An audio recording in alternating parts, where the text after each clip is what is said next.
Bismillahirrahmanirrahim. Assalamualaikum warahmatullahi wabarakatuh.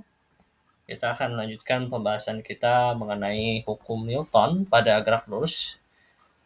Jadi di sini ada sebuah soal, sebuah figura bermasa 0,5 kg tergantung pada sebuah tali yang berada di dinding ruang tamu terlihat seperti gambar di samping. Jika percepatan gravitasi G sama dengan 10 meter per second kuadrat, tentukan tegangan tali T1 dan yang kedua adalah tentukan tegangan tali T2. Dan T1 dan T2 seperti pada gambar di samping. Mungkin untuk lebih memudahkan kita mengerjakan soal, saya akan menggambarkan terlebih dahulu ininya ya. Saya akan menggambarkan ulang ini ya, figura ini agar lebih jelas ya. Oke ya, kita lanjutkan ya. Ya, ini sudah saya gambar, ada T1, ada T2, ini dindingnya begitu. Nah, ini kita diketahui ada masanya yaitu sebanyak 0,5 kg. Ada gravitasi 10 meter per second kuadrat. Nah, yang mau ditentukan adalah T1 dan T2 itu tuh berapa tuh? Nah, itu yang mau ditanya.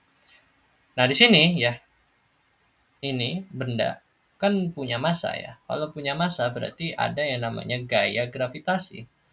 Nah, berarti di sini dia ada nilai nih. Ada W sebesar massa kali gravitasi yang mana massanya adalah 0,5 dikali G-nya 10, maka W di sini adalah 5 Newton begitu ya.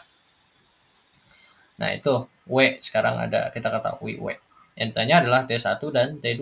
Nah, bagaimana cara menjawabnya?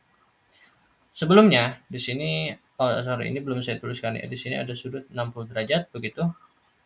Nah, ini kan tegangan. Tegangan ini kan dia punya arah ya. Dia arahnya ke kanan, agak ke kanan, serong ke kanan. Nah, ini sebetulnya adalah besaran vektor juga sebetulnya masuknya. Nah, karena besaran vektor jadi kita bisa uraikan ke proyeksikan itu ke sumbu X dan sumbu Y. Jadi ini kan arahnya ke kanan ya. Berarti ini kita bisa proyeksikan seperti ini. Ya. Ini sumbu X berarti kan ini T1X dan ini adalah T1Y begitu. Yang mana kalau T1X dan T1Y diresultankan, maka akan menghasilkan T1. Begitu. Jadi itu sebetulnya hakikatnya. Ya, karena ini besaran vektor, jadi bisa kita proyeksikan ke sumbu X dan sumbu Y. Begitu kan ya. Nah, berarti kan di sini juga kita punya sudut nih sebetulnya. Informasi mengenai sudutnya. Berarti di sini karena di sini 60 derajat, maka di sini pun juga 60 derajat. Begitu ya. Jadi prinsipnya seperti itu. Nah, mending karena kita tahu yang pertama kita tahu adalah W ya, lihat ya, W kan ya, 5 Newton sebesar 5 Newton. Nah, karena kita ketahuinya W dan W itu nilainya ya, W-nya itu kan kita sudah ketahui nilainya sebesar 5 Newton. Nah, W ini kan bekerja pada sumbu Y ya. Nah, mending kita cari dulu gaya T1Y karena dia itu searah kerjanya dengan W, yaitu di sumbu Y. Jadi karena sumbu Y bekerja di karena W bekerja di sumbu Y dan kebetulan T1Y juga bekerja di sumbu Y, maka mending kita cari dulu T1Y. Sesuai dengan hukum 1 Newton, maka sigma F Y karena di sini kita mencari di sumbu Y itu harus sama dengan 0. Karena di sini memang keadaan benda itu diam, tidak bergerak kemana-mana begitu. Sehingga sigma F-Y kita lihat yang gaya yang bekerja itu adalah T1Y dikali dengan T1Y dikurang dengan W. Karena dia T1Y ke atas, W-nya ke bawah. Kalau ke bawah negatif, kalau ke atas positif. Sama dengan 0.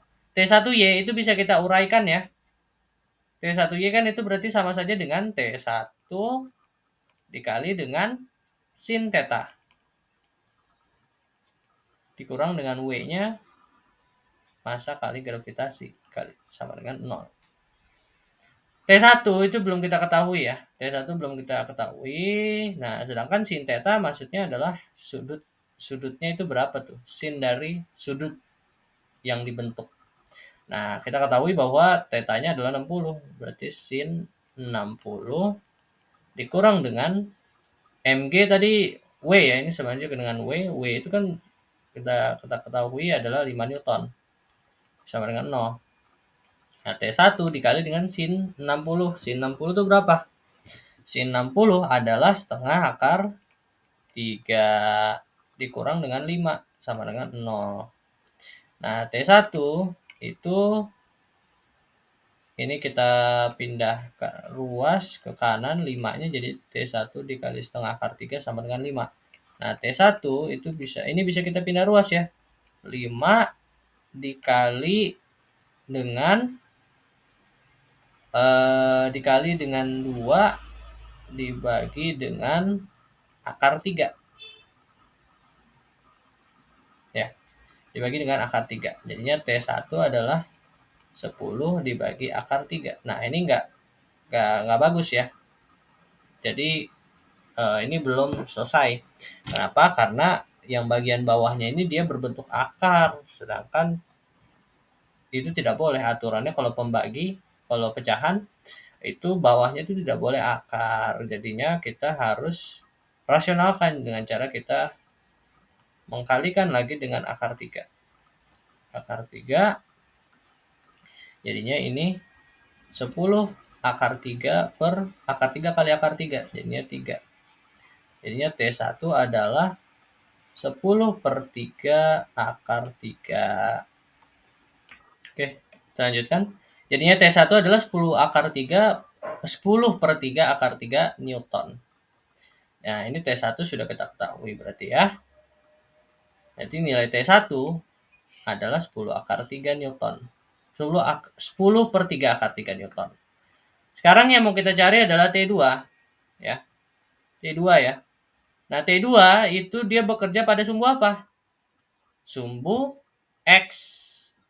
Nah, kita lihat gaya yang bekerja pada sumbu X itu adalah T1X dengan T2. Nah, berarti sigma Fx itu kan sama dengan 0. Gaya yang bekerja adalah T1X dan T2, berarti T1X dikurang T2 karena T2 berlawanan arah sama dengan 0. T1X itu kan berarti setara dengan T1 dikali cos theta. Dikurang dengan T2 sama dengan 0. Nah, T1 itu tadi kita sudah ketahui bahwa nilainya adalah 10/3 akar 3 dikalikan dengan cos berapa tuh tadi? Cos 60 ya. Cos 60 dikurang T2 sama dengan 0. T2 bisa kita pindah ruas. Jadinya adalah 10/3 akar 3 dikali dengan cos 60 itu berapa? Cos 60 adalah setengah. Nah, berarti T2 itu adalah 10/3 akar 3 dikali dengan setengah. Berarti T2 adalah, ini kita coret, jadinya T2 adalah 5/3 akar 3 Newton. Nah, jadi sudah terjawab ya. T1-nya bernilai 10/3 akar 3 Newton, dan T2-nya adalah 5/3 akar 3 Newton. Sekian pembahasan soal tadi saya. Terima kasih. Assalamualaikum warahmatullahi wabarakatuh.